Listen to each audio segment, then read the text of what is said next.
Did you hear what I was playing, Lane? I didn't think it polite to listen in, sir. I'm sorry for that, for your sake. I don't play accurately. Anyone can play accurately, but I play with wonderful expression. As far as the piano is concerned, sentiment is my forte. I keep science for life. Yes, sir. Speaking of the science of life, have you got the cucumber sandwiches ready for Lady Bracknell? Yes, sir.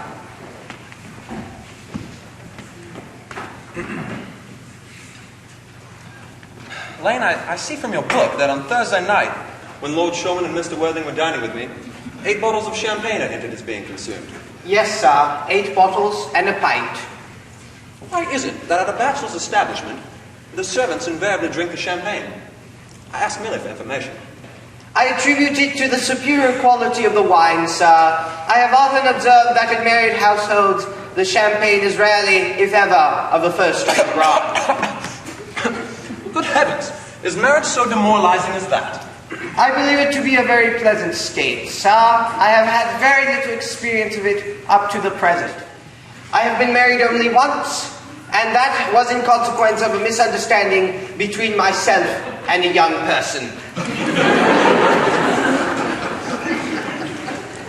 I'm not so sure I'm that much interested in your family life, Lane. No, sir, it is not a very interesting subject. I never think of it myself. Thank you, Lane. That will do. Thank you, sir. Lane's views on marriage seem somewhat lax. Really, if the lower orders don't set us a better example, what on earth is the use of them? They seem, as a class, to have no sense of moral responsibility. Mr. Ernest Worthing. Ah, how are you, my dear Earnest? What brings you up to town? Oh, pleasure, pleasure. Where else bring one anywhere? Eating as usual, I see, Audrey. I find it customary in good society to take some slight refreshment at 5 o'clock. Where have you been since last Thursday? In the country. What on earth do you do there? When one is in town, one amuses oneself. When one is in the country, one amuses other people. It is excessively boring. Who are these people you amuse? Oh, neighbours. You got nice neighbours in your part of Shropshire. Perfectly horrid. Never speak to one of them. And how immensely you must amuse them. Oh, well, by the way, Shropshire is your county, is it not? Yeah, Shropshire. Yes, of course. Why all these cups? Why these cucumber sandwiches? Why such reckless extravagance on one so young? Who's coming to tea? Oh, it is merely Aunt Augusta and Gwendolen. How perfectly delightful. Yes, that's all very well, but I'm afraid Aunt Augusta won't quite approve of your being here. May I ask why? My dear fellow, the way you flirt with Gwendolen is perfectly disgraceful. It's almost as bad as the way Gwendolen flirts with you. I am in love with Gwendolen, and I've come up to town expressly to propose to her. I thought you would come up for pleasure. I'd call that business. How utterly unromantic you are. I don't see anything romantic in proposing. It's very romantic to be in love, but there's nothing romantic about a definite proposal. Why, one may be accepted, and one usually is, I believe. But then all the excitement is gone. The very essence of romance is in the uncertainty.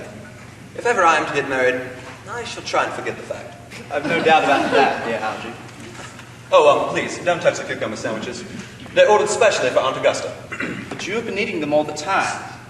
That's quite a different matter. She is my aunt. But, here, have some bread and butter. The bread and butter is for Gwendolen. Gwendolen is devoted to her bread and butter. And very good bread and butter days, too. My dear fellow, you need not eat as if you're going to eat at all. You act as if you are married to her already. You are not married to her already, and I don't think you ever will be. Why on earth do you say that? My dear fellow, in the first place, girls don't marry the men they flirt with. Girls don't think it right. That is nonsense. It isn't. It's a great truth. And it accounts for the extraordinary number of bachelors that one sees all over the place. And in the second place, well, I don't give my consent. Your consent? My dear fellow, Gwendolen is my first cousin. And before I allow you to marry her, you will have to clear up the whole question of Cecily. Cecily? I don't know anyone of the name of Cecily. I don't know what you're talking about. Bring me the cigarette case Mr. Worthing left in the smoking room the last time he dined here. Yes, sir. You mean to say you've had my cigarette case this whole time? I wish to goodness you'd have let me know. I was writing frantic letters to Scotland Yard about it. I was very nearly offering a large reward. Well, I wish you would offer one. I happen to be more than usually hard up. There's no use offering a large reward now that the thing is found. I think that's rather mean of you, Ernest, I must say. However, it makes no matter. For now that they look at the inscription inside, I see that the thing isn't yours after all. Of course it's mine. You've seen me with it 100 times, and you have no right whatsoever to read what is written inside. It's a very ungentlemanly thing to read a private cigarette case. It is absurd to have a hard and fast rule about what one should read and what one shouldn't. More than half of modern culture depends on what one shouldn't read. I am very aware of that fact, but I don't propose to discuss modern culture. It isn't the sort of thing one should talk of in private. I simply want my cigarette case back. Yes, but this isn't your cigarette case. This cigarette case is a present from someone of the name of Cecily, and you said you didn't know anyone by that name. Well, if you want to know, Cecily happens to be my aunt. Your aunt? Yes, charming old lady she is too. Just give it back to me, Algy. But if she is your aunt, why does she call herself Little Cecily? From Little Cecily, with her fondest love. My dear fellow, what on earth is there in that? Some aunts are tall, and some aunts are not tall. I think that is a matter that surely an aunt should be able to decide for herself. You seem to think that every aunt should be exactly like your aunt, and that is absurd. For heaven's sake, just give it back to me, Algy. But if she is your aunt, why does she call you her uncle? From Little Cecily, with her fondest love, to her dear Uncle Jack. There is no objection, I admit, to an aunt being a small aunt. But why an aunt, no matter what her size may be, would call her own nephew her uncle? I can't quite make out. Besides, your name isn't Jack at all. It's Ernest. It isn't Ernest. It's Jack. But you've always told me it was Ernest. I've introduced you to everyone as Ernest. You answer to the name of Ernest. Why, you even look as if your name was Ernest.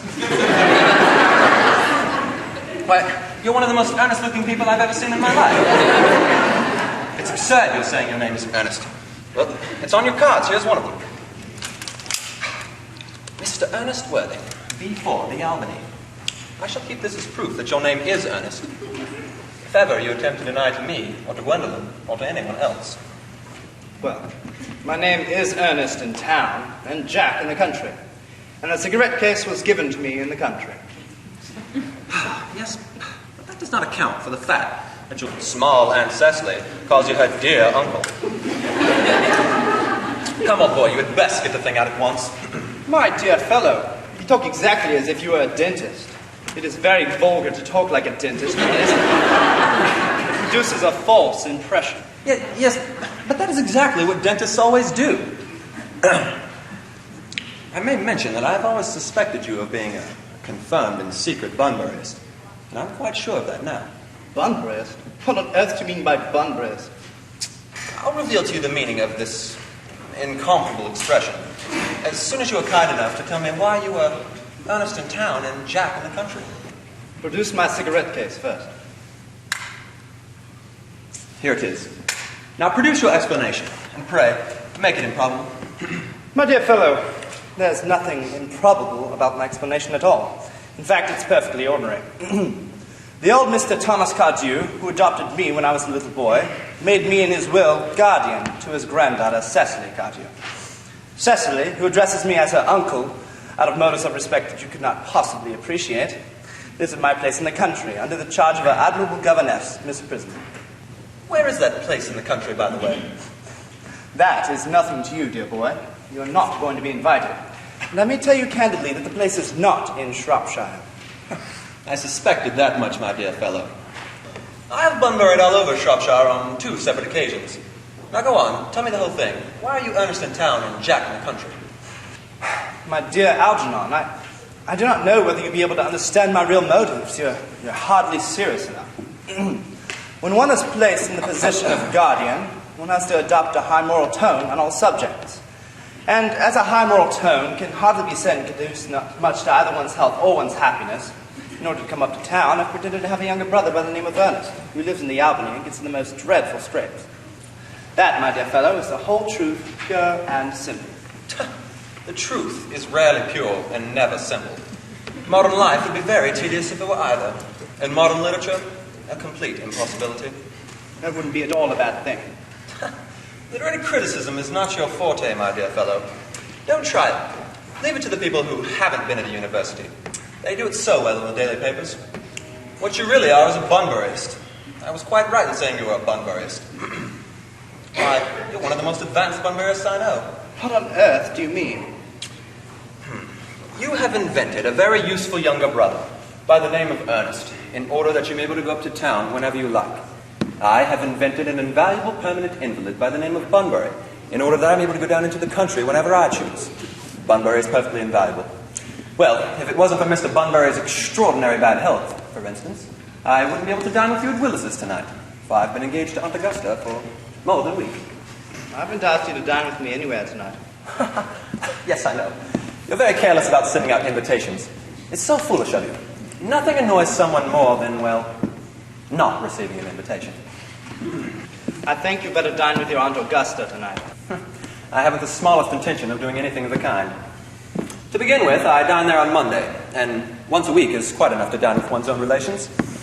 In the second place, whenever I do dine there, I'm always treated as a member of the family, and sent down with either no women at all, or two. And in the third place, I know perfectly well who she will place me next to tonight. She will sit me next to Mary Farquhar, who flirts with her own husband across the dinner table. That sort of thing isn't pleasant. In fact, it isn't even decent. That sort of thing is actually enormously on the increase. The number of women in London who flirt with their own husbands is perfectly scandalous. It is simply washing one's clean linen in public. But now that I know you to be a Bunburyist, I naturally want to talk to you about Bunburying. I want to tell you the rules. I'm not a Bunburyist at all. If Gwendolen accepts me, I'm going to kill my brother. Indeed, I think I'll kill him in any case. Cecily seems a little too much interested in him. It's very much a bore. So, I'm going to get rid of Earnest, and I advise you to do the same with your with your invalid friend with the absurd name. Nothing will induce me to part with Bunbury.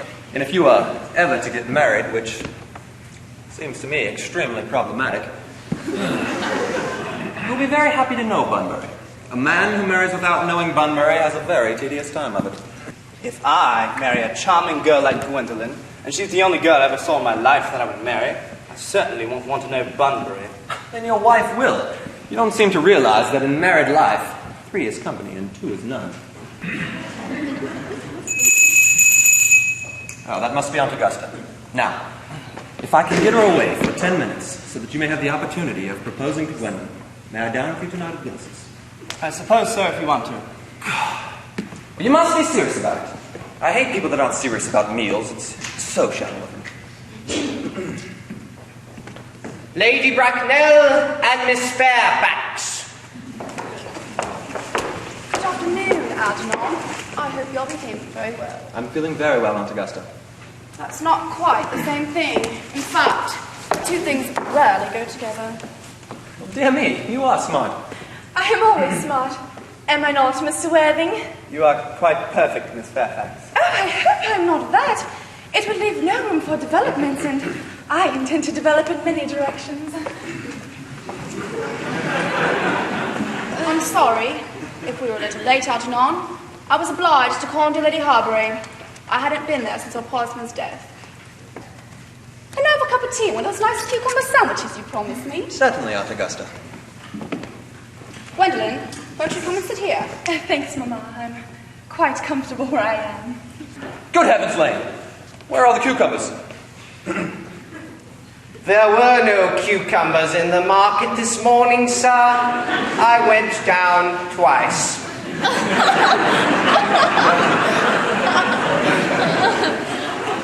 No cucumbers? No, sir. Not even for ready money. Oh, thank you, Lane. That will do. Thank you, sir. I'm greatly distressed about there being no cucumber sandwiches, Aunt Augusta. Not even for ready money. It really makes no matter, Algernon. I had some crumpets for Lady Harbury. I've quite a treat for you tonight, Algernon. I I'm going to send you down with Mary Farquhar. She's such a nice woman and so attentive to her husband. It is delightful to watch them. I'm afraid, Aunt Augusta, I'm going to have to give up the pleasure of dining with you this evening. I hope not. It would put my table completely out. Your uncle would have to dine upstairs. Fortunately, he is accustomed to that. Oh, it is a great bore, and I need not say a terrible disappointment to me. But I've just received a telegram from my poor friend Bunbury, stating that he is dreadfully ill again. They seem to think I should be with him. Yes, well, I think it is strange. This Mr. Bunbury seems to suffer from curiously bad health. Yes, Bunbury is a dreadful invalid. Yes, Algernon. Well, I must say that I think it is high time this Mr. Bunbury made up his mind whether he was going to live or to die. This shilly-shallying with the question is absurd. Nor do I, in any way, approve the modern sympathies with invalids. I consider it to be morbid. But I'd be much obliged if you would ask Mr. Bunbury, from me, to be kind enough not to have a relapse on Saturday. For I rely on you to arrange music for me. It is my last reception. One wants something that will encourage conversation, particularly at the end of the season, when everyone has said practically whatever they had to say, which in most cases was probably not much. I shall speak to Bunbury, Aunt Augusta, if he's still conscious.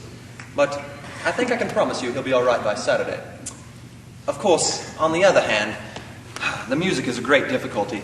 You see, when one plays good music, people don't listen. And when one plays bad music, people don't talk. But I'll go over the program I've drawn out for you if you'll kindly follow me into the next room.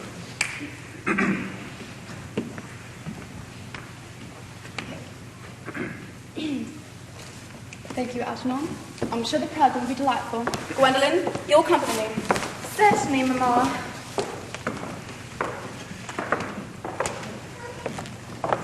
Charming day it has been, Miss Fairfax.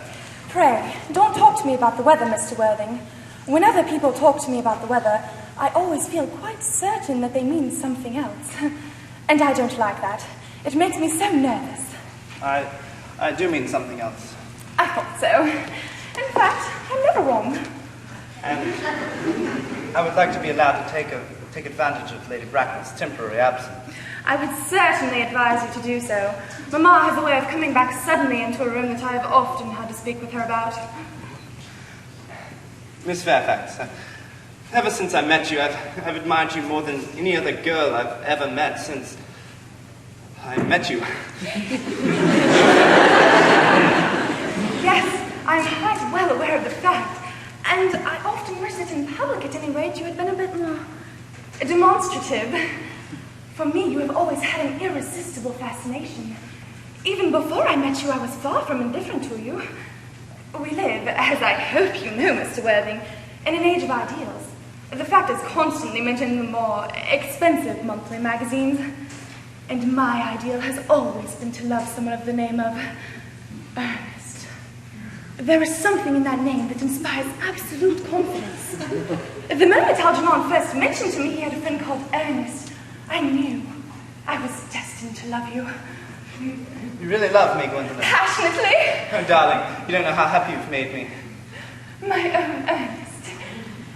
But, darling, you mean to say that you couldn't love me if my name wasn't Ernest? But your name is Earnest. Yes, I know it is, but... Supposing it was something else. Do you mean to say you couldn't love me then? That is clearly a metaphysical speculation, and like most metaphysical speculations, has very little reference to the actual facts of real life as we know them. Really, darling, to speak quite frankly, I don't much care about the name of Ernest. I don't think it suits me at all. It suits you perfectly. It is a divine name. It has a music of its own. It produces vibrations.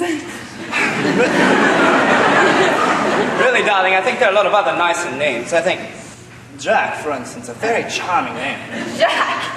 No, there is very little music in the name Jack, if any at all, indeed.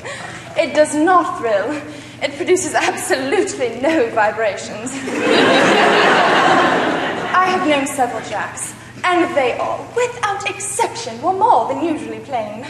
Besides, Jack has a notorious domesticity for John, and I pity any woman married to a man called John. She would probably never know the entrancing pleasure of a single moment's solitude. The only really safe name is Earnest.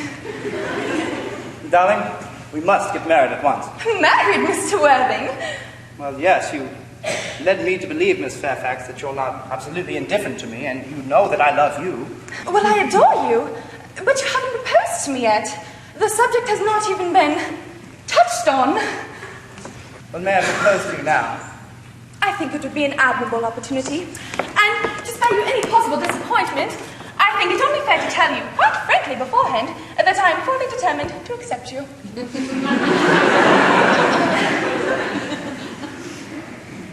Miss Fairfax. Yes, Mr. Worthing? What have you got to say to me? You know perfectly well what I've got to say to you. Yes, but you don't say it. Miss Fairfax, will you marry me? Yes, of course I will, darling. How long you have been about it? I'm afraid you have had very little experience in how to propose. My darling, I've loved no one else in the world but you. Yes, but men often propose for practice. I know my brother Gerald does. All my girlfriends tell me so. Why, Ernest, what wonderfully blue eyes you have. They are quite blue. I hope you'll always look at me just like that, especially when other people are present.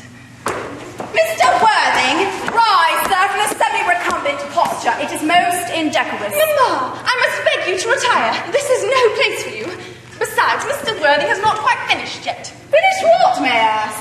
Mr. Worthing and I are engaged to be married, Mamma.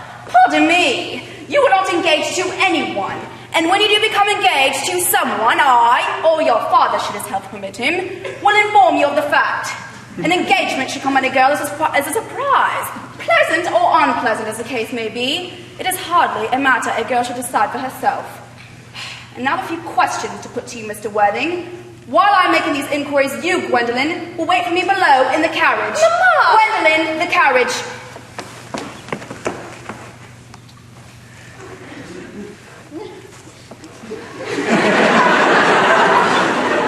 Gwendolen, the carriage.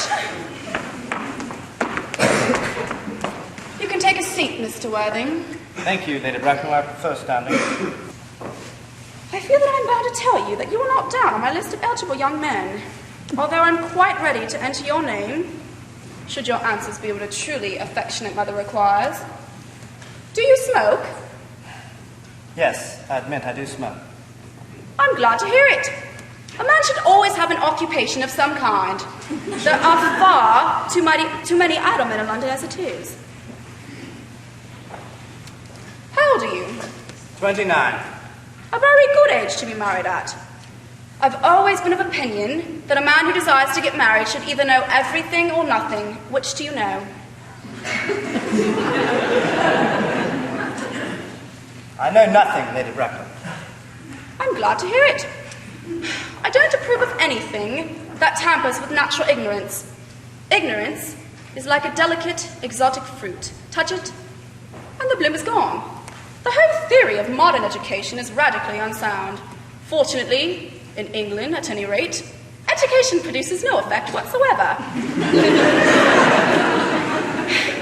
If so, it would prove serious danger to the upper classes. What is your income? Between 7,000 and 8,000 a year. In land or investments? In investments, chiefly. But I do own a house in the country with some land, of course, attached to it. About 1,500 acres, I believe. But I don't rely on that for any of my real income. A country house? Or how many bedrooms? That point can be cleared up afterwards. You have a townhouse, I hope. A girl with a simple, unspoiled nature like Gwendolen could hardly be expected to reside in the country. I do own a house in Belgrave Square, but it is let out by the year to Lady Bloxham. Of course, I can get it back whenever I like, at 6 months' notice. Lady Bloxham? I don't know her. She goes about very little. She is a lady considerably advanced in years. Ah, nowadays, that is no guarantee of respectability of character.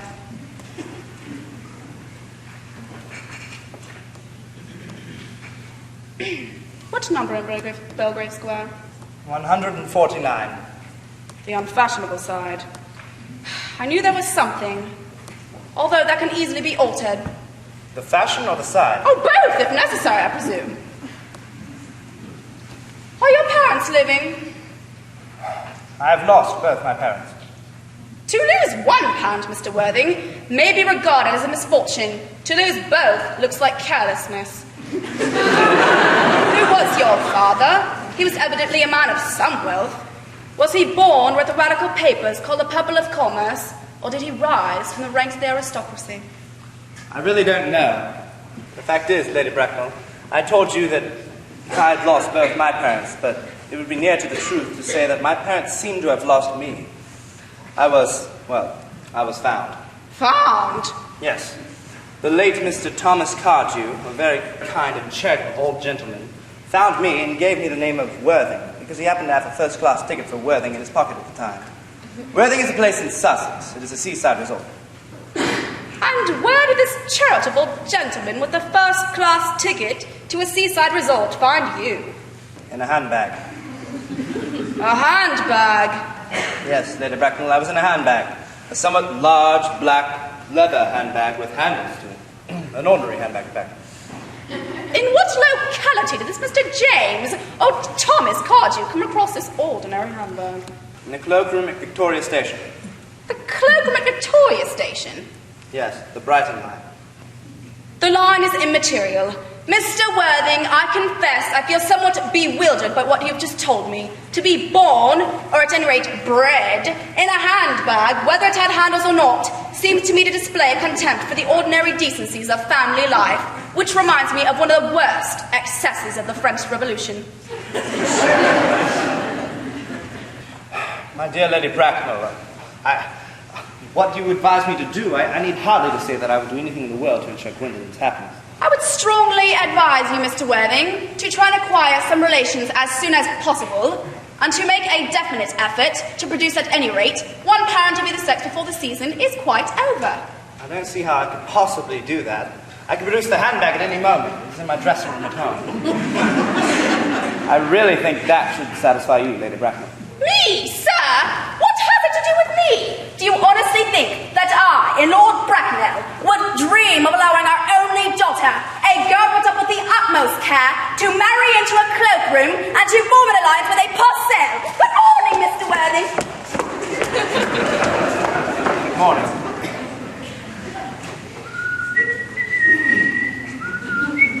For heaven's sake, Algy, don't listen to that ghastly tune. How idiotic you are.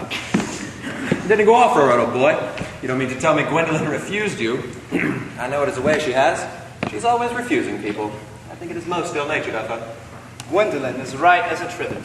As far as she's concerned, we're engaged. Her mother is perfectly unbearable. I never met such a gorgon. I don't really know what a gorgon is like, but I'm quite sure Lady Bracknell is one. In any case, she's a monster without being a myth, which is rather unfair. Oh, I beg your pardon. I suppose I shouldn't talk about your own aunt in that way before you. My dear boy, I love hearing my relations abused. It's the only thing that makes me put up with them. Relations are simply a tedious pack of people who haven't the remotest knowledge of how to live or the smallest instinct of when to die. That is nonsense. It isn't. Well, I don't want to argue about it. You always want to argue about things. Well, that is exactly what things were originally made for. You don't think that Gwendolen will become like her mother in about 150 years, do you, Algy? All women become like their mothers. That is their tragedy. No man does. That is his.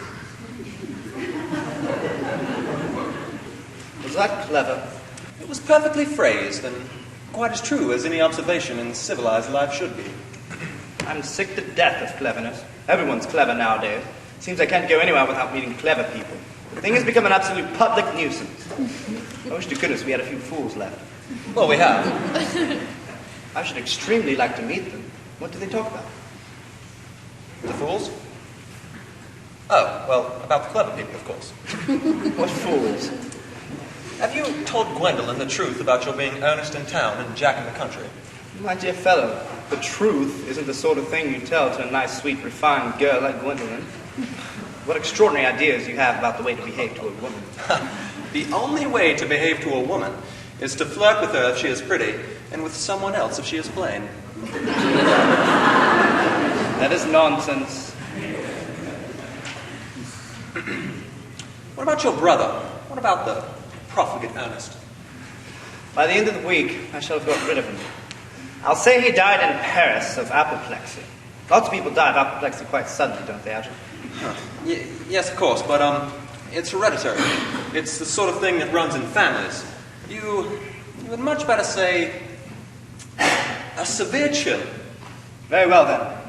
My poor brother Earnest is carried off suddenly in Paris by a severe chill. That gets rid of him. Didn't you say that Miss Cardew was a little too much interested in your poor brother Earnest? Won't she feel his loss a good deal? No. Cecily is not a silly romantic girl, I'm glad to say. She goes on long walks, has a capital appetite, and pays no attention at all to her studies. I should rather like to meet this Cecily. I shall take extremely great care you never do. She's excessively pretty and only just 18.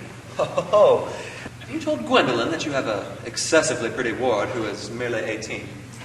My dear fellow, one doesn't blurt these sort of things out to people. Besides, Gwendolen and Cecily are perfectly certain to become extremely great friends. I bet you anything you like that about half an hour after they've met, they'll be calling each other sister. Women only do that after they've called each other a lot of other things first.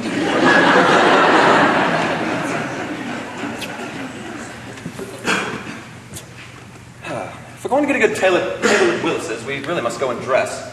You see, it's nearly 7. It's always nearly 7. I'm so hungry. I never knew you when you weren't. What shall we do after dinner?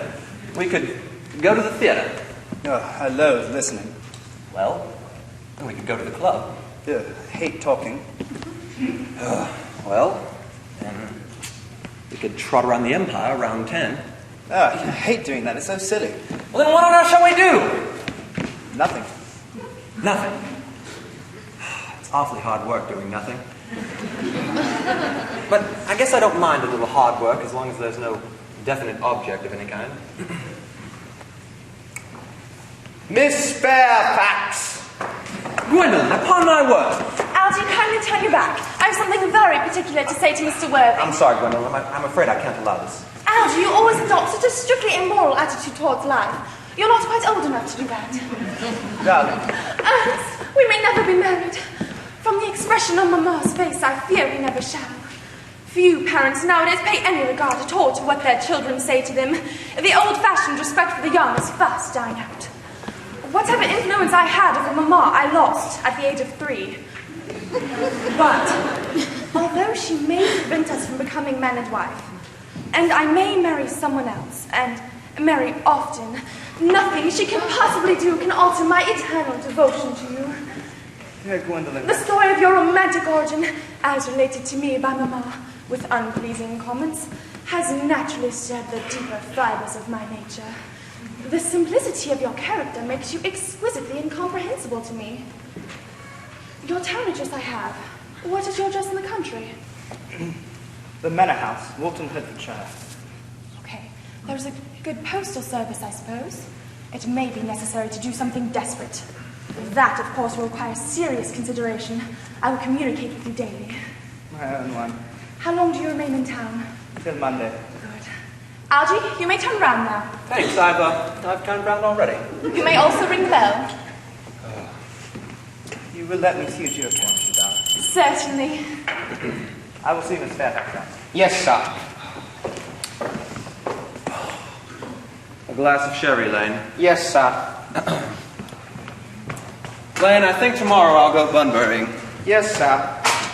You can pack my dress clothes, my smoking jacket, and all the Bunbury suits. Yes, sir. Hope tomorrow will be a fine day, Lane. It never is, sir. Lane, you're the perfect pessimist. I do my best to give satisfaction, sir.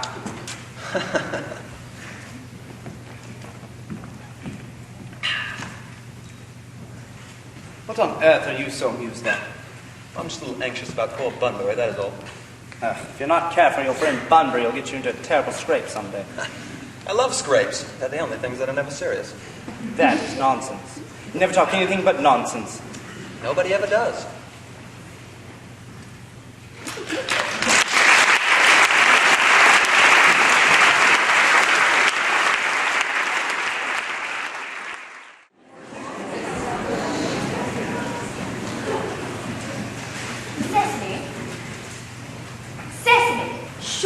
Utilitarian occupation, such as watering the flowers, is rather Walton's duty rather than yours, especially when such intellectual pleasures await you.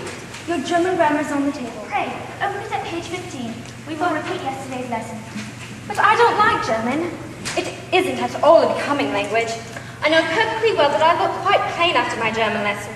Child, you know how anxious your guardian is that you improve yourself in every way. He laid particular stress on your German as he was leaving for town yesterday. Indeed, he always lays stress on your German as he is leaving for town. Uncle Jack is so very serious. Sometimes he is so serious that I think he cannot be quite well. Mr. Worthing enjoys the best of health, and his gravity of demeanour is especially to be commended in one as particularly young as he is. I know no one who has a higher sense of duty and responsibility. I suppose that is why he often looks a little bored when we three are together. Cecily, I'm surprised at you. Mr. Worthing has many troubles in his life. Idle merriment and triviality would be out of the place in his conversation, and you must not forget his constant anxiety about that unfortunate young man, his brother. Oh, I wish Uncle Jack would allow that unfortunate young man, his brother, to come down here sometimes. We might have a good influence over him, Miss Prism. I'm sure you certainly would. You know German and geology and things of that kind influence a man very much. I do not think that even I could produce any effect on a character that, according to his own brother's admissions, is irretrievably weak and vacillating. Indeed, I am not sure that I would desire to reclaim him. I'm not fond of this modern mania for turning bad people into good people at a moment's notice. As a man sows, so shall he reap. Cecily, you must really put away your diary. I really don't see why you should keep a diary at all. I keep a diary in order to enter the wonderful secrets of my life. If I didn't write them down, I should probably forget all about them.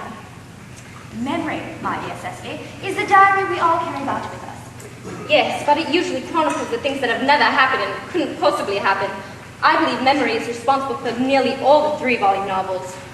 Do not speak slightingly of the 3-volume novels, Cecily. I wrote one myself in earlier days. Did you really, Miss Prism? How wonderfully clever you are. I hope it did not end happily. I don't like novels that end happily. They depress me so much. The good ended happily and the bad unhappily. That is what fiction means. I suppose so, but it seems very unfair. And was your novel ever published? Alas, no. The manuscript was unfortunately abandoned. I used the term in lost or mislaid. But to your work, child. These speculations are profitless. But I see dear Dr. Chasuble coming up to the garden. Dr. Chasuble, this is indeed a pleasure. And how are we this morning? Miss Prism, I trust you are well. Miss Prism has just been complaining of a slight headache. I think it would do her so much good to have a short stroll with you in the park, Dr. Chasuble. Cecily, I did not mention anything about a headache. Yes, I know that. But I felt instinctively that you had a headache. Indeed, I was thinking about that and not about my German lesson when the rector came in. I hope, Cecily, that you are not inattentive in your lessons. Oh, I'm afraid I am. That is strange, for if I were fortunate enough to be Miss Prism's pupil, I would hang upon her lips. I spoke metaphorically. My metaphor was drawn from bees. But I suppose Mr. Worthing has not returned from town yet. We do not expect Mr. Worthing till Monday afternoon. Ah, yes. He usually likes to spend his Sundays in London. He is not one of those whose sole aim is enjoyment, as by all accounts that unfortunate young man his brother seems to be. But I must not disturb Eugenia and her pupil any longer. Eugenia? My name is Letitia, Doctor. A classical allusion merely, drawn from the pagan authors. I will no doubt see you both at evensong. I think, dear Doctor, that I will have a stroll with you. I find I have a headache after all, and a walk might do it good. With pleasure, Miss Prism, with pleasure. We might go as far as the schools and back. Oh, that would be delightful. Cecily, you will read your political economy in my absence.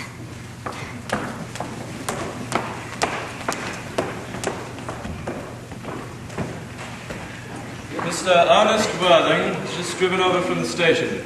He's brought his luggage with him. Mr. Ernest Worthing, B4, the Albany. Uncle Jack's brother. Did you tell him Mr. Worthing was in town? Yes, miss. He seemed very much disappointed. I mentioned that you and Miss Prism were in the garden. He said he was anxious to speak to you privately for a moment. Pray, ask Mr. Ernest Worthing to come out here. I suppose you'd better talk to the housekeeper about a room for him. Yes, miss.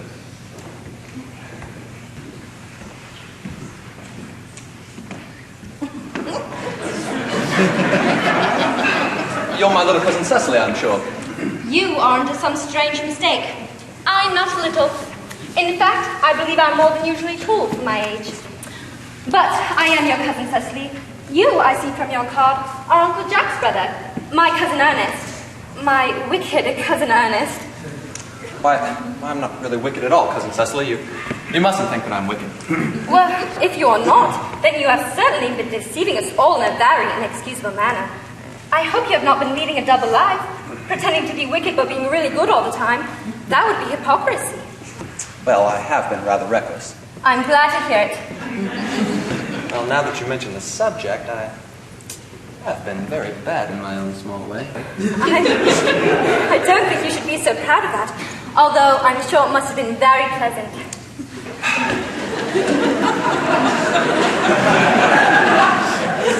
It's much pleasanter being here with you. I can't see how you are here at all. Uncle Jack won't be back till Monday afternoon.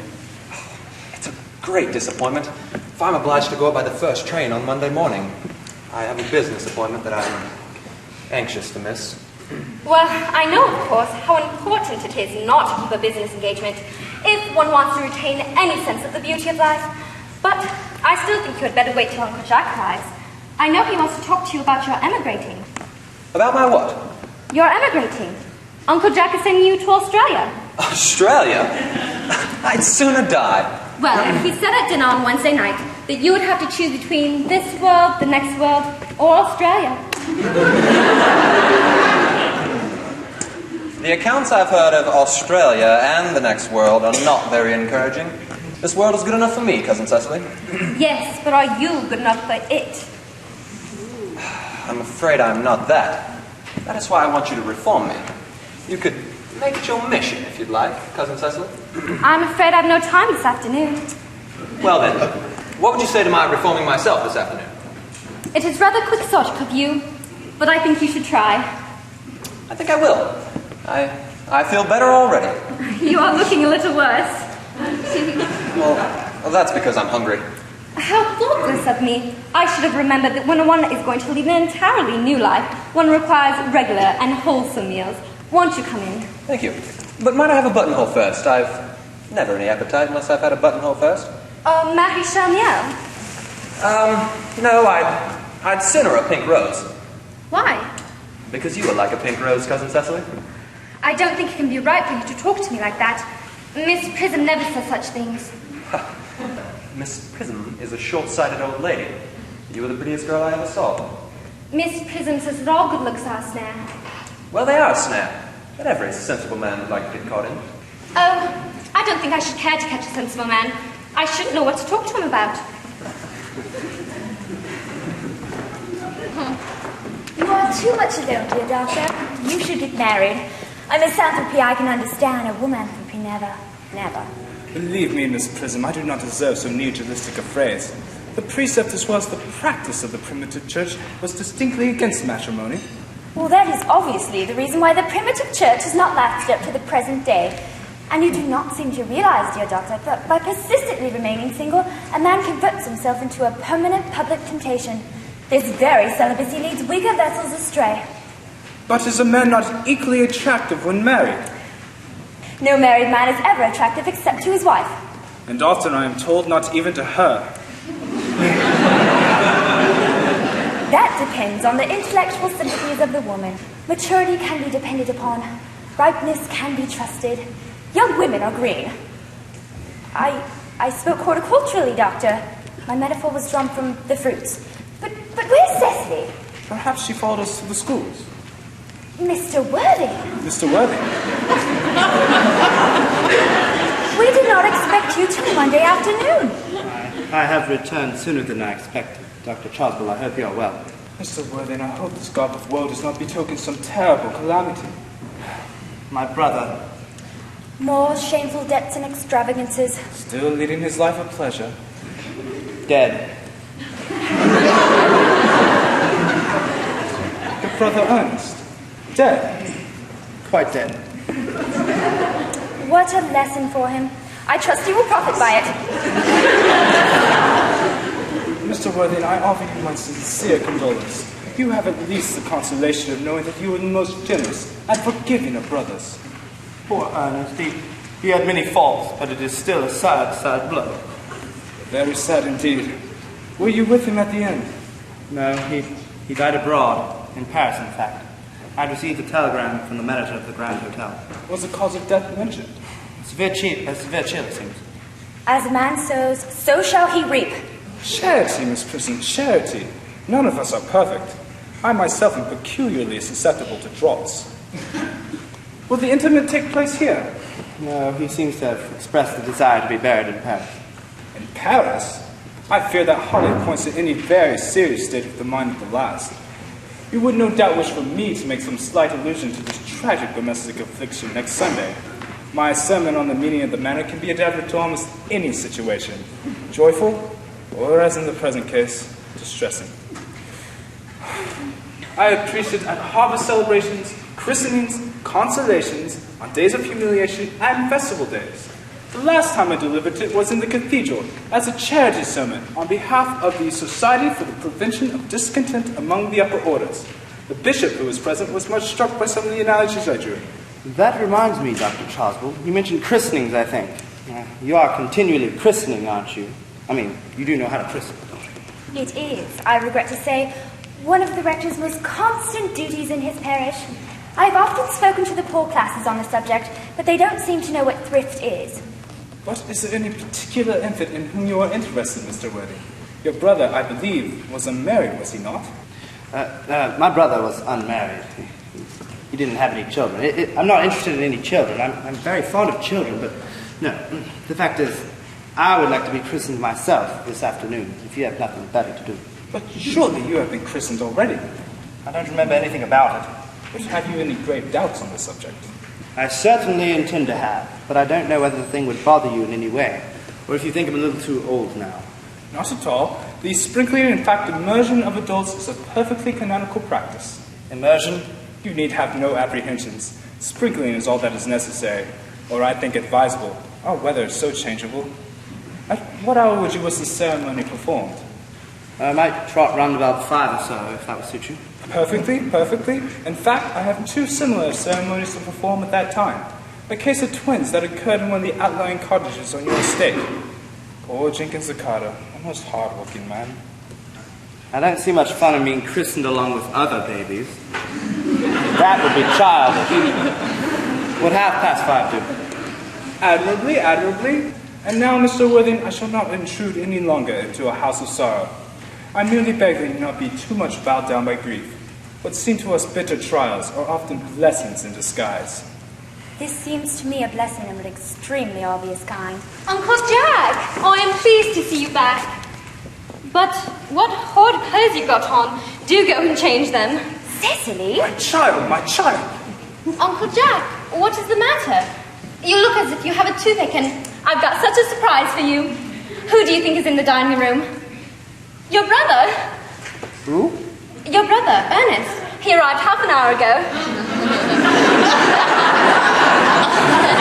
What nonsense, I haven't got a brother. Don't say that. However badly he may have behaved in the past, he is still your brother. You couldn't be so heartless as to disown him, could you? I will tell him to come out here, and you will shake hands with him, won't you, Uncle Jack? These are joyful tidings.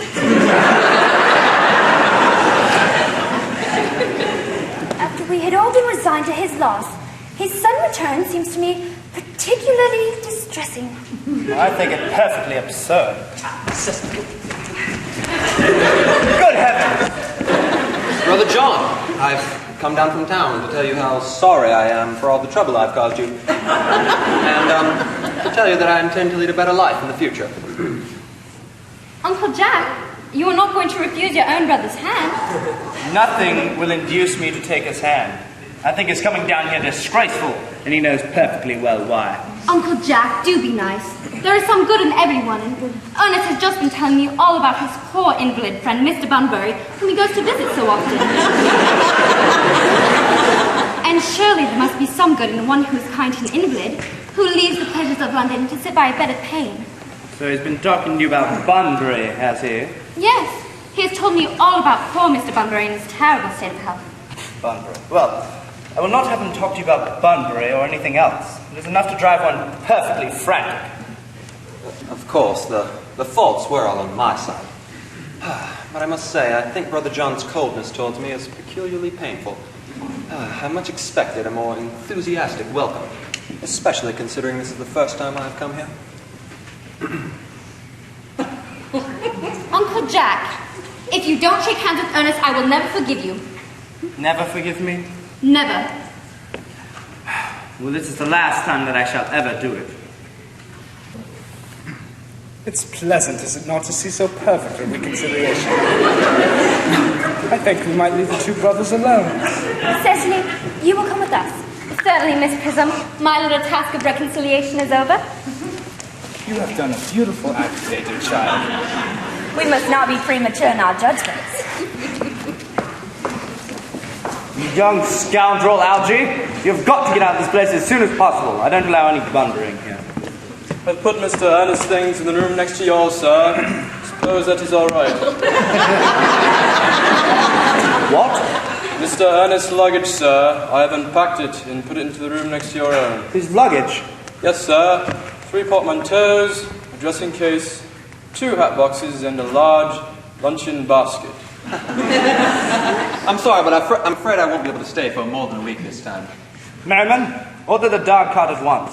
Mr. Earnest has been suddenly called back to town. Yes, sir. You're a fearful liar, Jack. I haven't been called back to town at all. Yes, you have. Well, I haven't heard anyone call me. Your duty as a gentleman calls you back.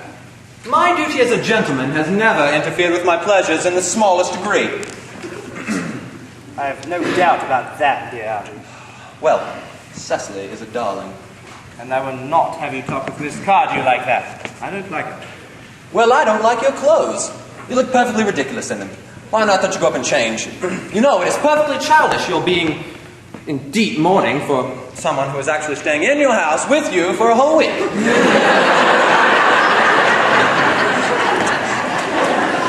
I call it grotesque. You are certainly not staying with me in my house for a whole week as a guest or anything else.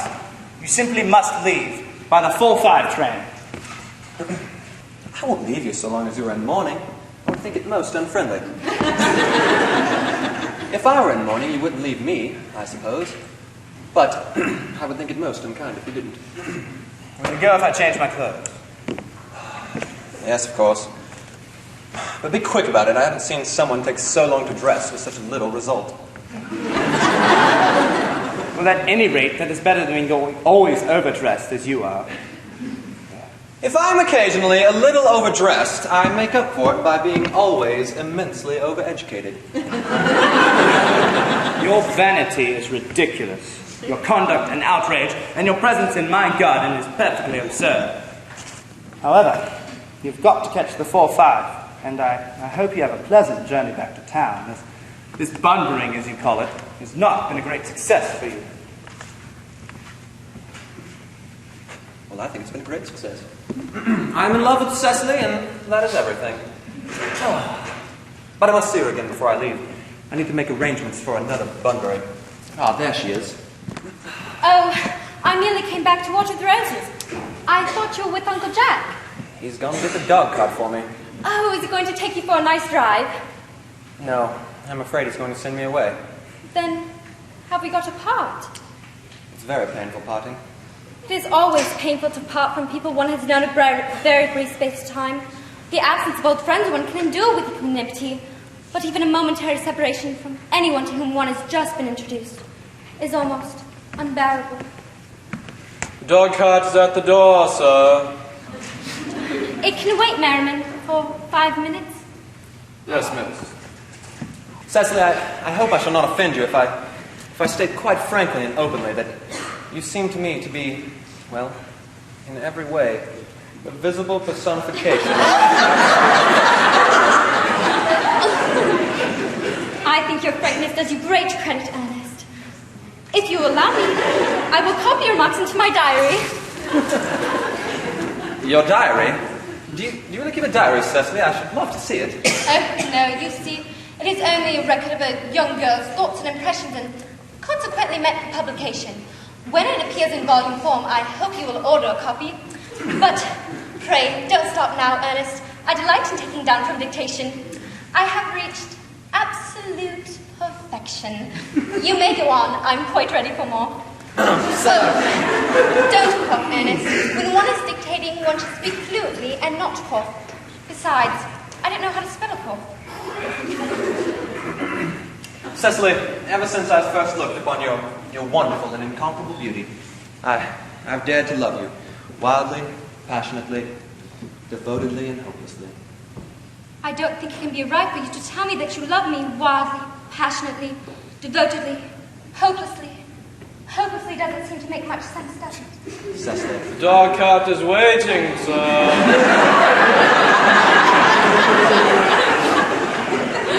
Tell her to come round next week about the same hour. Yes, sir. Uncle Jack would be very much annoyed if he knew that you were staying on till next week at the same hour. I don't care about Jack. I don't care about anyone in the whole world but you, Cecily. You will marry me, won't you? Of course, you silly boy. Why, we have been engaged for the last 3 months. But for the last 3 months? Yes, it will be exactly 3 months on Thursday. But when did we become engaged? Well, ever since Uncle Jack first confessed to us that he had a younger brother who was very wicked and very bad, you, of course, formed the chief topic of conversation between myself and Miss Prism. And, of course, a man who is always talked about, is always very attractive. One feels there must be something in him after all. I dare say it was foolish of me, but I fell in love with you, Ernest. But, darling, when was this engagement actually settled? On the 14th of February last, worn out by your entire ignorance of my existence, I was determined to end the matter one way or the other. And after a long struggle with myself, I accepted you under this dear old tree here. The next day, I bought this little ring in your name. Did I buy this for you? It's very pretty, isn't it? Yes, you've wonderfully good taste, Ernest. It's the excuse I've given for your leading such a bad life. And this is the box in which I kept all your dear letters. But, my child, I haven't written you any letters. You need hardly remind me of that. I remember only too well that I was forced to write your letters for you. I wrote always 3 times a week and sometimes oftener. Well, do let me read them, Cecily. Oh, I couldn't possibly. They would make you far too conceited. The 3 you wrote to me after I had broken off our engagement are so beautiful and so badly spelled that I can hardly read them now without crying a little. Was our engagement ever broken off? Yes, on the 22nd of last March. You may see the entry if you like.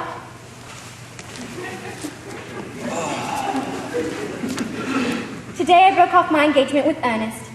I feel it is better to do so. The weather still continues charming. But what had I done wrong, Cecily? I had done nothing at all. I'm very hurt to hear that you broke off our engagement. Especially when the weather was so charming. Well, it would have hardly been considered a really serious engagement if it hadn't been broken off at least once. But I forgave you before the week was out. What a perfect angel you are. You dear romantic boy. You'll never break off our engagement again, Cecily. I don't think I could now that I've actually met you. Besides, there is the question of your name. Yes, of course. You must not laugh at me, darling.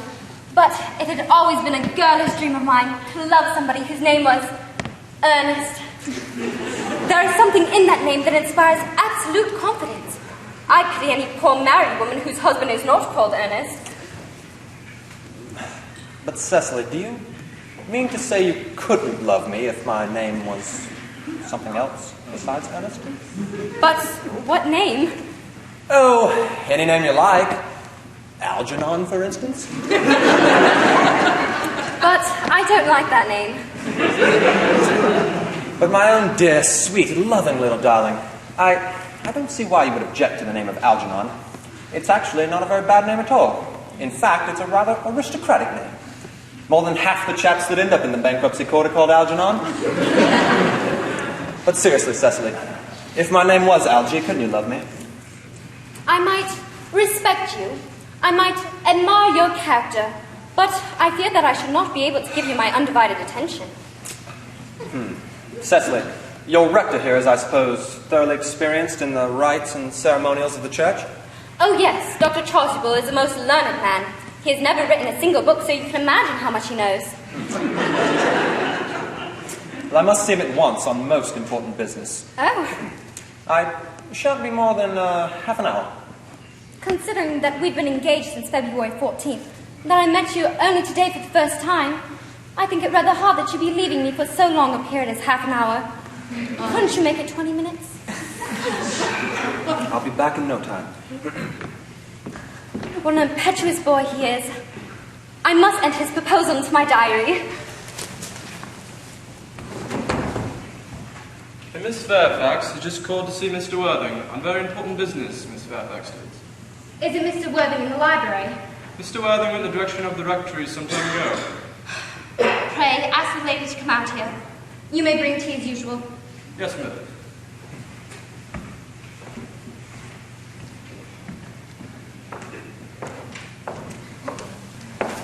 Pray, let me introduce myself to you. My name is Cecily Cardew. Cecily Cardew, what a very sweet name. Something tells me we're going to be great friends. I like you already more than I can say, and my first impressions of people are never wrong. How nice of you to like me so much after we've known each other such a comparatively short amount of time. Pray, sit down. I may call you Cecily, may I not? With pleasure. And you will always call me Gwendolen, won't you? If you wish. Then that is all quite settled, is it not? I hope so.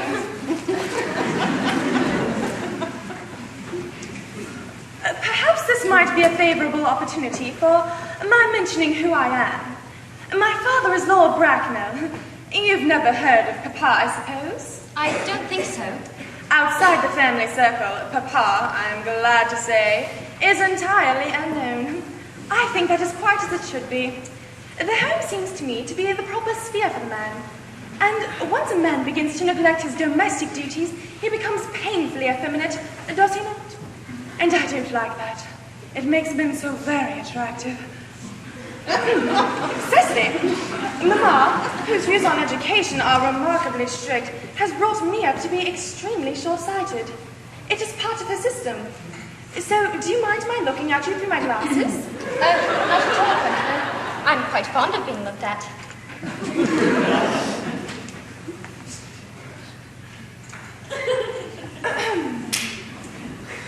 You're here on a short visit, I suppose? Oh no, I live here. Really? Your mother, no doubt, or some female relative of advanced years, resides here also. Oh no, I have no mother, nor in fact any relations. Indeed. My dear guardian, with the assistance of Miss Prism, has the arduous task of looking after me. Your guardian? Yes, I am Mr. Worthing's ward.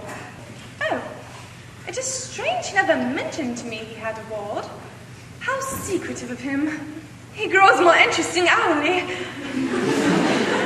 I am not sure, however, that the news inspires me with feelings of unmixed delight. I am very fond of you, Cecily. I've liked you ever since I met you.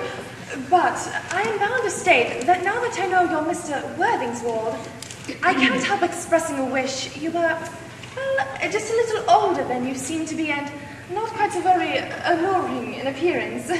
In fact, if I may speak candidly, Pray do. I think that whenever one has anything unpleasant to say, one should always be quite candid. Oh, well, to speak with perfect candor, I wish that you were fully 42 and more than usually plain for your age. Earnest has a strong, upright nature. He is the very soul of truth and honor. Disloyalty would be as impossible to him as deception. But even men of the noblest possible moral character are extremely susceptible to the physical charms of others. Modern, no less than ancient history, supplies us with many most painful examples of what I refer to. If it were not so, indeed, history would be quite unreadable. I beg your pardon, Gwendolen. Did you say Earnest? Yes. Oh, but it's not Mr. Earnest Worthing who is my guardian. It is his brother, his elder brother. Ernest never mentioned to me he had a brother. I am sorry to say they have not been on good terms for a long time. Oh, that accounts for it. And now that I think of it, I've never heard any man speak of his brother. The subject seems distasteful to most men. Cecily, you haven't lifted a load from my mind. I was growing almost anxious. It would have been terrible if any cloud had come across a friendship like ours. Would it not? Of course, you are quite sure it is Mr. Ernest Worthing who is your guardian. Quite sure. In fact, I am to be his. I beg your pardon. My dearest Gwendolen, there is no reason why I should make a secret of it to you. Our little county newspaper is sure to chronicle the fact next week. Mr. Ernest Worthing and I are engaged to be married. My darling Cecily, I'm afraid there must be some slight error. Mr. Ernest Worthing is engaged to me. The announcement will appear in the Morning Post on Saturday at the latest. I'm afraid you must be under some misconception. Ernest proposed to me exactly 10 minutes ago. It is very curious, for he asked me to be his wife yesterday afternoon at 5:30. If you would care to verify the incident, pray do so. I never travel without my diary. One should always have something sensational to read in the train. I'm so sorry, dear Cecily, if it is any disappointment to you, but I'm afraid I have the prior claim. It would distress me more than I can tell you, Gwendolen, if it caused you any mental or physical anguish. But I am bound to state that since Ernest proposed to you, he has clearly changed his mind. If the poor fellow has been entrapped into any foolish engagement, I shall consider it my duty to rescue him at once, and with a firm hand. Whatever unfortunate entanglement my dear boy may have gotten into, I will never reproach him with it after we are married. Do you allude to me, Miss Cardew, as an entanglement? You are presumptuous.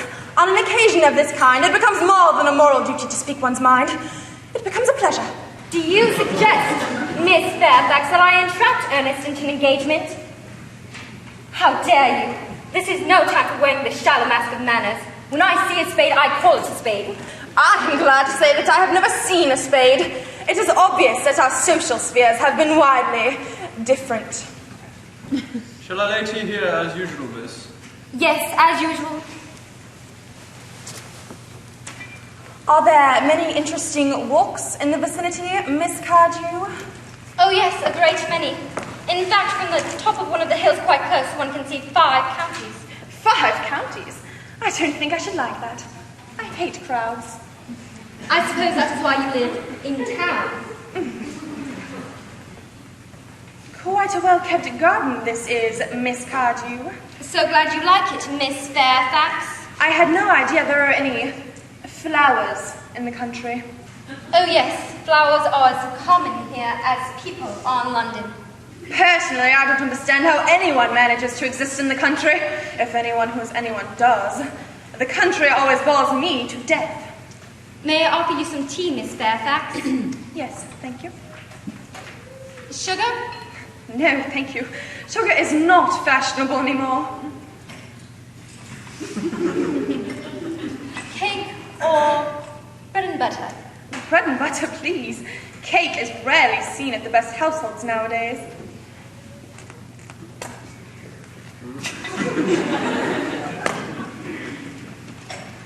Hand that to Miss Fairfax.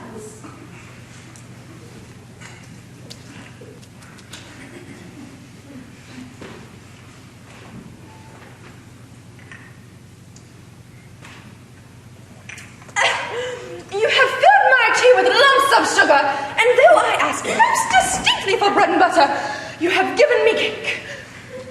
I am known for the gentleness of my disposition and the extraordinary sweetness of my nature. But I warn you, Miss Cardew, you may go too far. To save my poor, innocent, trusting boy from the machinations of any other woman, there are no lengths which I would not go. From the moment I saw you, I felt you couldn't be trusted. I knew you were false and deceitful. I am never deceived in such matters. My first impressions of people are invariably right. It seems to me that I'm trespassing on your valuable time. No doubt you have many other calls of a similar character to make in the neighborhood. Earnest! My own Earnest! A moment, Ernest. May I ask if you were engaged to be married to this young lady? To dear little Cecily, of course not. What could have put such an idea in your pretty little head? Thank you. You may. I knew there must be some misunderstanding.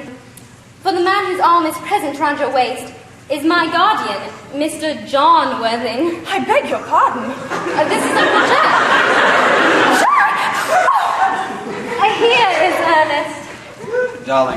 Ernest, a moment. May I ask, are you engaged to be married to this young lady here? To what young lady, Cecily? Good heavens, Gwendolen! Yes, to good heavens, Gwendolen. I mean, to Gwendolen. Of course not. What put such an idea in your pretty little head? Thank you. You may.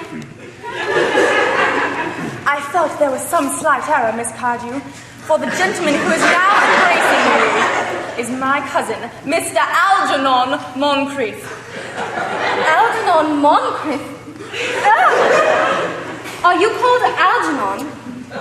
I cannot deny it. Is your name really John? I could deny it if I liked. I could deny anything if I liked, but my name certainly is John. It has been for years. A gross deception has been practiced on both of us. My poor wounded Cecily. My sweet, strong Gwendolen. You will call me sister, will you not? Of course. There is just one question I would like to be allowed to ask my guardian. An admirable idea. Mr. Worthing, there is just one question I would like to be permitted to put to you. Where is your brother Earnest? We are both engaged to be married to your brother Earnest. So it is a matter of some importance to us to know where your brother Earnest is at present. Gwendolen, Cecily, it is very painful for me to be forced to speak the truth. It is the first time in my life that I've ever been reduced to such a painful position. And I'm really quite inexperienced at doing anything of the kind. But I will tell you quite frankly that I have no brother Earnest. I have no brother at all. I never had a brother in all my life, and I certainly haven't the smallest intention of ever having one in the future. No brother at all? None. Had you never a brother of any kind? Never. Not even of any kind. I'm afraid it is quite clear, Cecily, that neither of us is engaged to be married to anyone. It is not a very pleasant position for a young girl to suddenly find herself in, is it? Come, let us go into the house. They will hardly dare to venture after us there. No, men are so cowardly, aren't they? This ghastly state of things is what you call bunburying, I suppose. Yes, and a perfectly wonderful bunbury it is. The most wonderful bunbury I've ever had in my life. You certainly aren't allowed to bunbury here. And it's absurd. One has the right to bunbury wherever one chooses. Every serious bunburist knows this. Serious bunburyist? Good heavens! Well, one must be serious about something if one wants to have any amusement in life. I happen to be serious about bunburying. What you're serious about, I haven't the smallest idea. You have such a absolutely trivial nature. The only small satisfaction I get out of the whole of this wretched business is that your friend Bunbury is exploded. You won't be able to make your trips down to the country quite so often as you used to, my dear Algy. And a very good thing, too.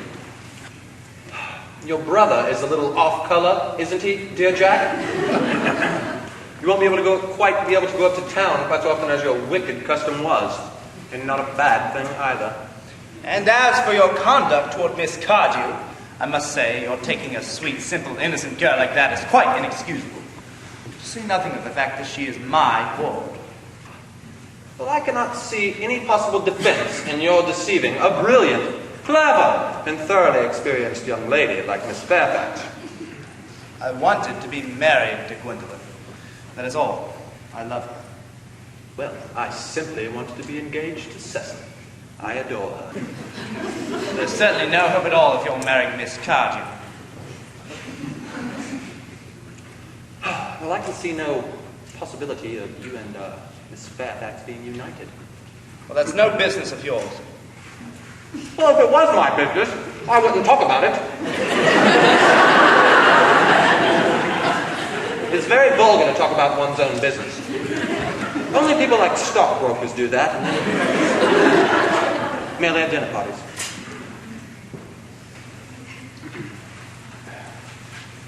How you can sit there, calmly eating muffins and drinking tea when we're in such horrible trouble, I can't quite make out. You seem to me to be perfectly heartless. I can't eat them in an agitated manner. The butter would probably get on my cuffs. One should always eat muffins quite calmly. It's the only way to eat them. I say, it's perfectly heartless of you eating muffins at all under the circumstances. When I'm in trouble, eating is the only thing that consoles me. And when I'm in really great trouble, as anyone who knows me intimately will tell you, I refuse everything except food and drink. At the present moment, I'm eating muffins because I'm unhappy. To say nothing of the fact that I am particularly fond of muffins. Well, there's no reason you should eat them all in that greedy way. I really wish you would have some tea cake instead. I hate tea cake. Good heavens, I suppose a man made his own muffins in his own garden. What you just said? It was perfectly heartless to eat muffins. I said it was perfectly heartless of you under the circumstances. It is a very different thing. Yes, but the muffins are still the same. Algernon, I wish to goodness you would. I won't go without my dinner. Nobody ever does. People like vegetarians.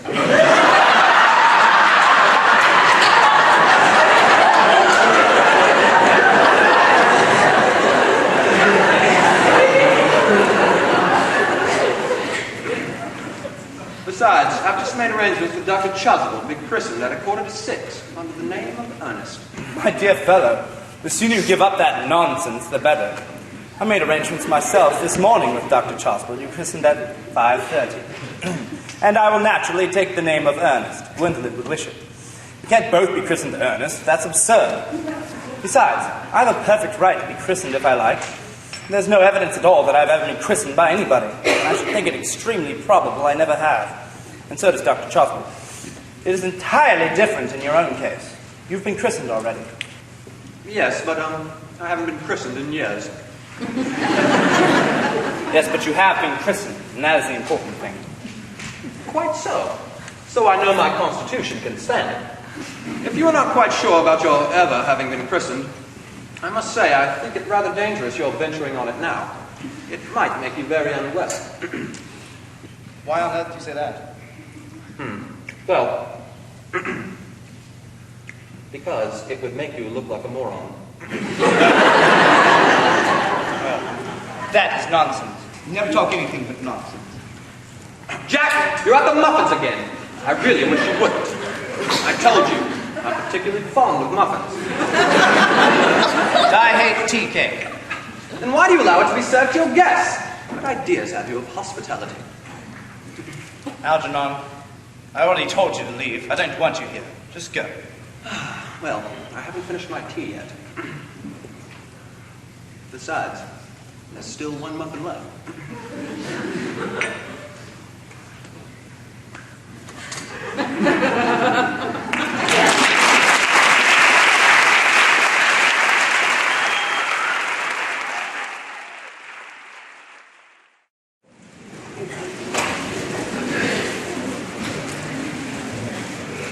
The fact that they did not follow us at once into the house, as anyone else would have done, seems to me to show they have some sense of shame left. They have been eating muffins. That looks like repentance. They don't even notice us. Couldn't you cough? But I haven't got a cough. They're looking at us. What effrontery. They're approaching it. That's very thought of them. Let us preserve a dignified silence. Certainly, it's the only thing to do now.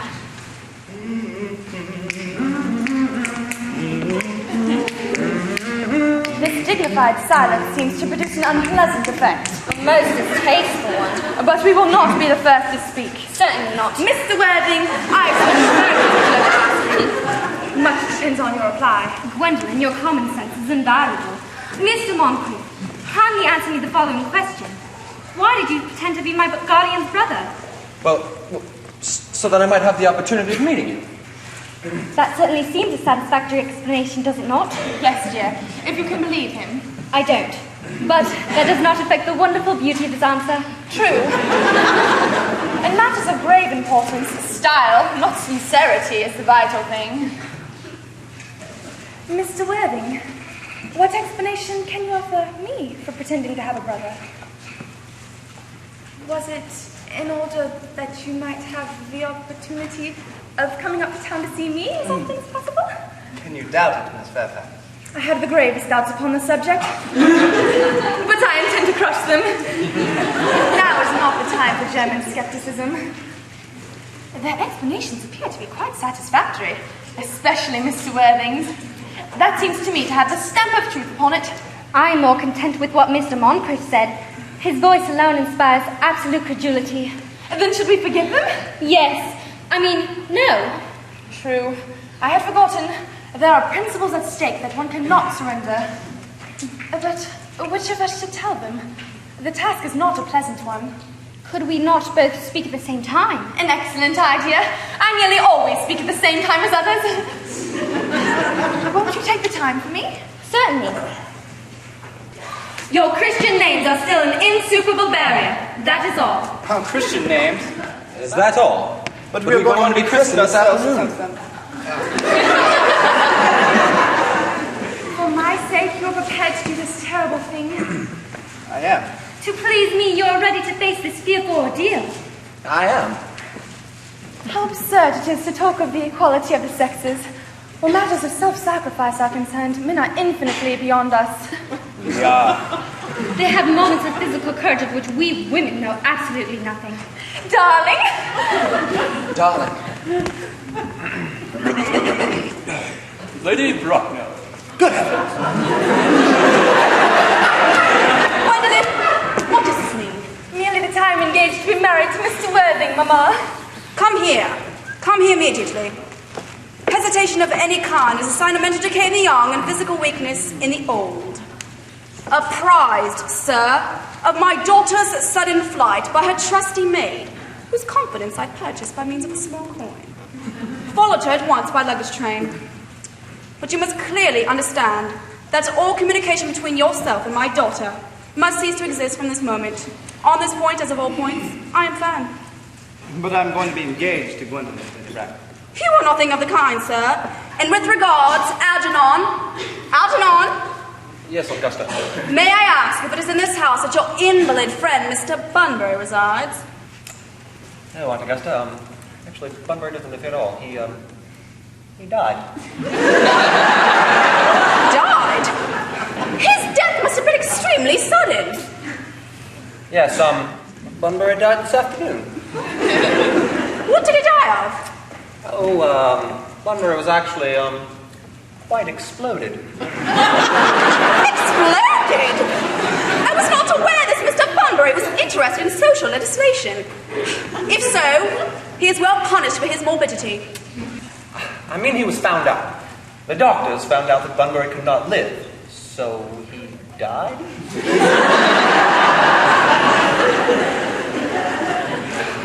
He seems to have had great confidence in the opinion of his physicians. Although I'm glad that he acted on some definite course of action and seek medical advice. And now we've gotten rid of this Mr. Bunbury, may I ask, Mr. Worthing, who was that young person whose hand my nephew Algernon seems to be holding in a peculiarly unnecessary manner? That young lady is Miss Cecily Cardew, my ward. Aunt Augusta, Cecily and I are engaged to be married. I I beg your pardon? Mr. Moncreiff and I are engaged to be married, Lady Bracknell. I do not know whether there's anything peculiarly exciting in the air this particular part of Hertfordshire, but the number of engagements that go on seem to me to be above the proper average. Some preliminary inquiry on my part will not be out of place. Mr. Worthing, is Miss Cardew at all connected to any of the larger railway stations in London? Miss Cardew is the granddaughter of the late Mr. Thomas Cardew of 149 Belgrave Square. So far, I'm satisfied. How extremely kind of you, Lady Bracknell. I also have in my possession, you'll be pleased to hear, certificates of Miss Cardew's birth, baptism, whooping cough, registration, vaccination, confirmation, and the measles, both the German and English variety. Oh, a life crowded with incident, I see. Perhaps too much excitement for a young girl. I'm not myself in favour of premature experiences. Gwendolen, the time approaches for our departure. We've not a moment to lose. As a matter of form, Mr. Worthing, may I ask if Miss Cardew has any little fortune? Oh, about £130,000 in the funds, that is all. Goodbye, Lady Bracknell, so pleased to have seen you. A moment,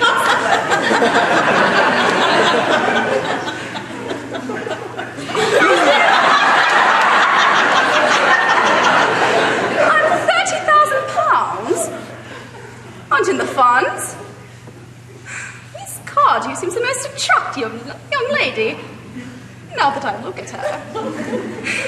There are few girls today with any real solid qualities. We live, I regret to say, in an age of surfaces.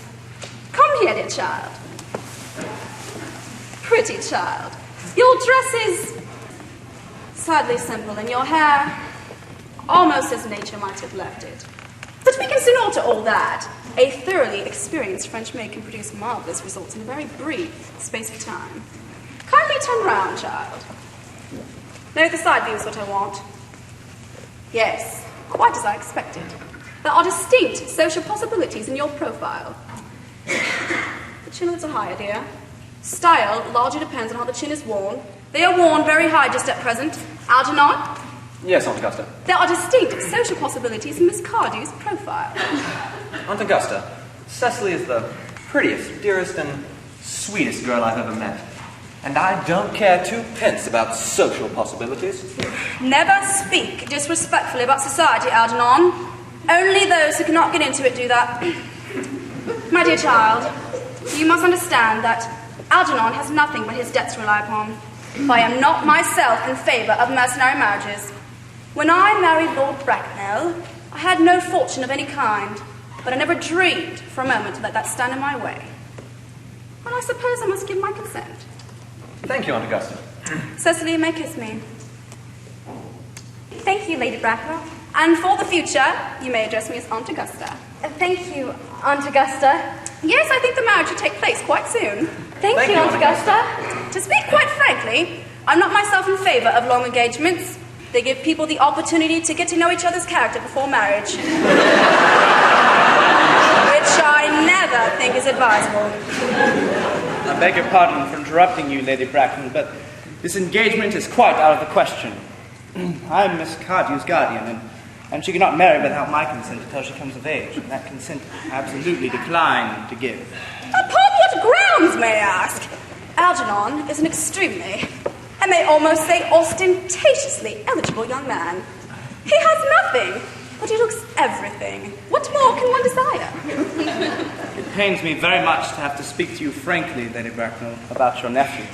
But the fact is, I don't approve at all of his moral character. I suspect him of being untruthful. Untruthful? My nephew Algernon? Impossible! I fear there can be no possible doubt about the matter.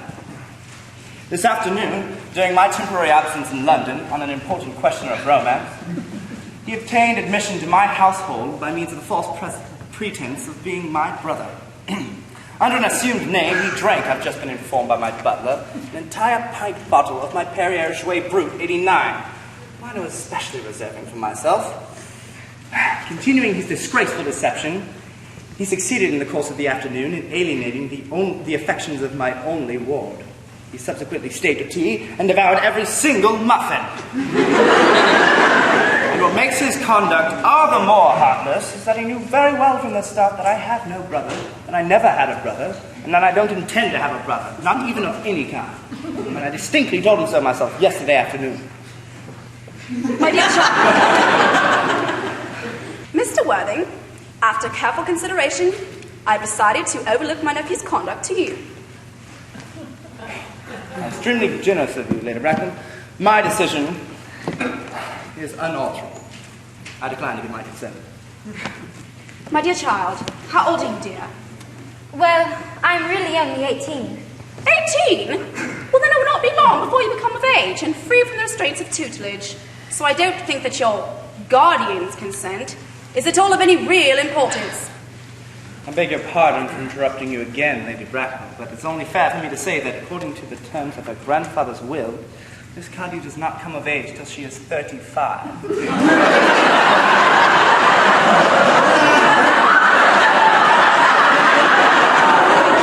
That is not a grave objection. 35 is a very attractive age. London society is full of women of the highest birth who remain 35 for years. Lady Dumbleton is an instance at point. She's remained 35 ever since she arrived at the age of 40, which was many years ago now. So I don't think that Miss Cardew would be any less attractive at the age that you mentioned than she is at the present. Algy, could you wait for me till I was 35? Of course I could, Cecily. You know I could. Yes, I got it instinctively. But I could not wait all that time. I hate waiting even 5 minutes for anyone. It always makes me rather cross. I myself am not punctual, I know, but I do like punctuality in others, and waiting, even to be married, is quite out of the question. Well, then what is to be done, Cecily? I don't know, Mr. Moncreiff. Mr. Worthing, as Miss Cardew positively states, she cannot wait until she is 35. I would beg you to reconsider your decision. My dear Lady Bracknell, the matter is entirely in your hands.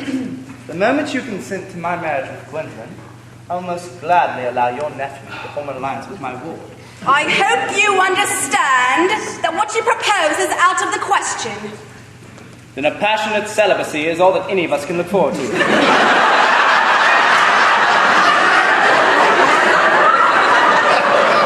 That is not the destiny that I propose for Gwendolen. Algernon, of course, can decide for himself. Come, dear, with Miss 5 if not 6 trains already. Everything is quite ready for the christenings. Christening, sir? Is that not somewhat premature?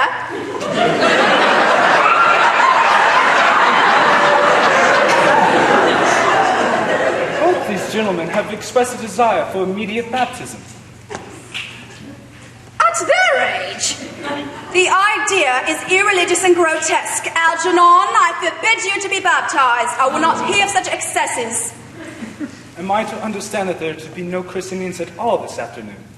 I don't think that as things are now, it would be of much practical value to either of us, Dr. Chasuble. I'm grieved to hear such sentiments from you, Mr. Worthing. They savor of the views of the heretical Anabaptists, views that I have completely refuted in 4 of my unpublished sermons. But since your mood seems to be one peculiarly secular, I will return to the church at once. Indeed, I have just been informed by the pew opener that Miss Prism has been waiting for me in the vestry. Miss Prism? Did I hear you mention a Miss Prism? Yes, Lady Bracknell. I am on my way to join her. Pray, allow me to detain you for a moment. This may prove of vital importance to me and Lord Bracknell. Is this Miss Prism a female of repellent aspect, remotely connected with education? She's the most cultivated of ladies, and the very picture of respectability. It is obviously the same person. May I ask what position she holds in your household? I am a celibate, madam. Miss Prism, Lady Bracknell, has been for the last 3 years Miss Cardew's esteemed governess and valued companion. In spite of what I hear of her, I must see her at once. Let her be sent for. I was told you wanted to see me in the vestry, dear Canon. I've been waiting there nearly an hour and 3/4. Prism! Come here, Prism! Prism, where is that baby? 28 years ago, Prism, you left Lord Bracknell's house in charge of a perambulator containing a baby of the male sex. You never returned. A few weeks later, After elaborate investigations by the Metropolitan Police, the perambulator was discovered in a remote corner of Bayswater at midnight. It contained a 3-volume manuscript of revolting sentimentality. But the baby was not there. Prism, where is that baby? Lady Bracknell, I admit with shame that I do not know. I only wish I did. The plain facts of the case are these. On the morning of the day you mentioned, a day that is forever branded on my memory, I prepared as usual to take the baby out in its perambulator. I had also with me a somewhat old but capacious handbag in which I intended to place a manuscript of a work of fiction that I had written in my previously unoccupied hours. In a moment of mental abstraction, for which I can never forgive myself, I deposited the manuscript in the bassinet and placed the baby in the handbag.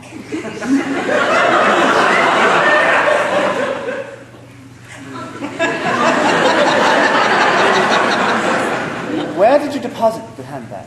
Do not ask me, Mr. Worthing. Miss Prism, this is a matter of no small importance to me. I insist on knowing where you deposited the handbag that contained that infant. I believe I left it in the cloakroom of one of the larger railway stations in London. What railway station? Victoria. The Brighton line. I must retire to my room for a moment. Gwendolen, wait here for me.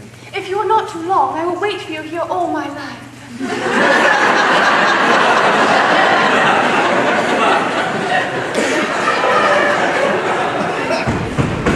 What do you think this means, Lady Bracknell?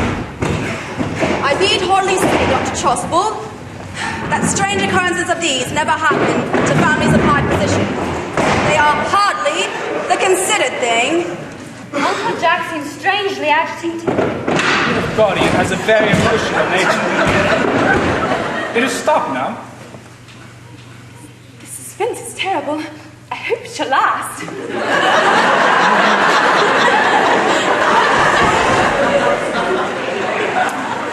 Is this the handbag, Miss Prism? Pray, examine it carefully before you speak.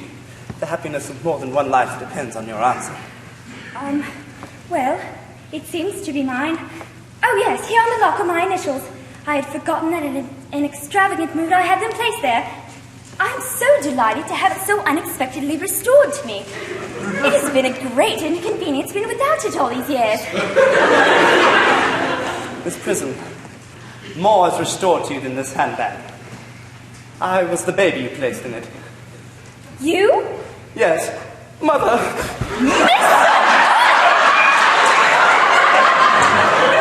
I am unmarried. Unmarried? I do not deny that is a serious blow. But after all, who has the right to cast a stone against one who has suffered? Cannot repentance wipe out an act of folly? Why must there be one law for men and another law for women? Mother, I forgive you. Mr. Worthing, there is some mistake. There is the lady who can tell you who you really are.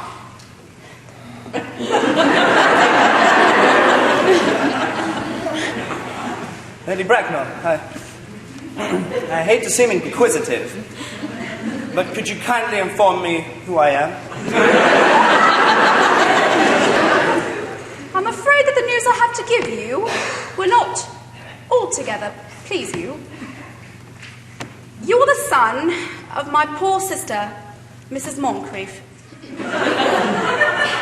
And consequently, Algernon's elder brother.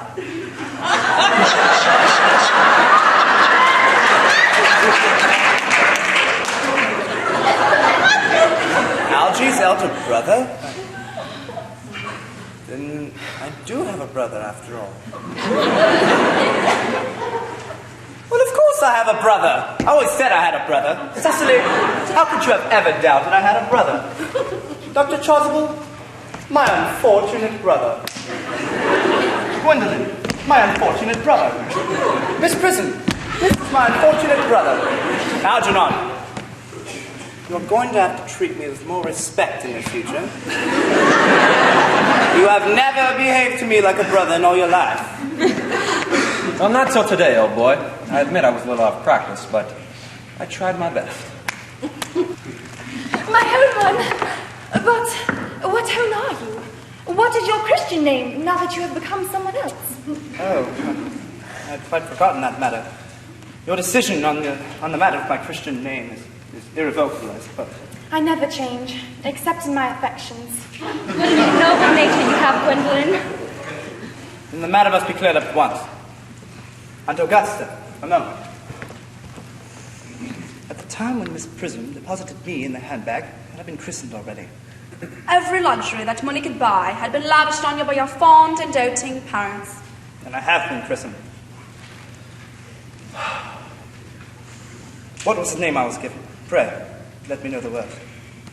Well, naturally, being the eldest son, you were christened after the name of your father. And what was his Christian name? I cannot at the present moment recall the General's Christian name, although indeed he had one. He was eccentric, but only in later years, and that was the result of the Indian climate and marriage and indigestion and things of that nature. Algy, can't you recollect what your father's Christian name was? My dear boy, we were hardly on speaking terms. He died before I was a year old.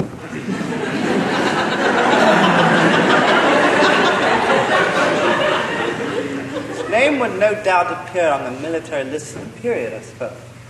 The General was essentially a man of peace, except in his domestic life. But I'm quite sure that his name would appear on any military directory. The military list of the last 40 years are here. These delightful records should have been my constant study. And generals, Mallard, Muxley, Magsby, Mixby, Mobbs, Moncreiff, Lieutenant 869, Captain, Christian names.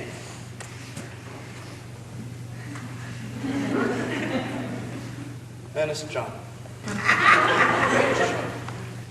I always told you my name was Ernest, didn't I not? Well, it is Ernest after all. I mean, it naturally is Ernest.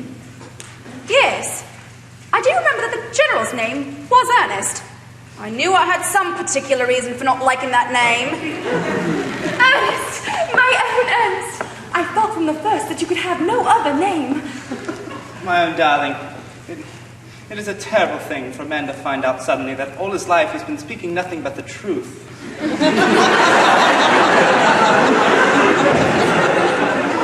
Can you forgive me? I can, for I feel that you are sure to change. My own darling. It's easy. Friedrich at last. Cecily, at last. Gwendolen, at last. My nephew, you seem to be displaying signs of triviality. On the contrary, Aunt Augusta. I've just now realized for the first time in my life the vital importance of being earnest.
few gifts for the people who have helped us out, especially our sponsors who did an amazing job opening the chapel for us. Mrs. Macias, if you'll come up here, Mrs. Litchfield, Mrs. Kennedy.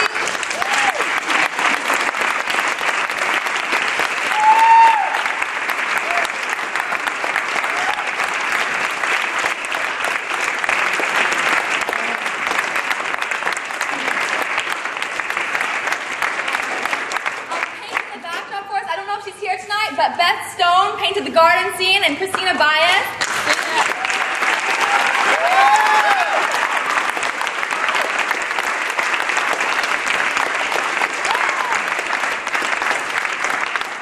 Also, Courtney Herod was the props manager.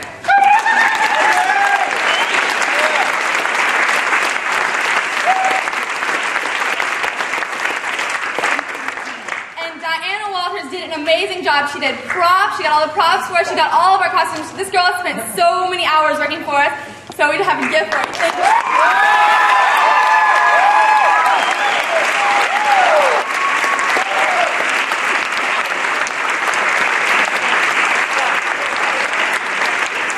Also, we got hoodies made for all the cast members. It's a surprise to them. Just thank you so much. They put so many hours into practicing and memorizing lines. Thank you guys.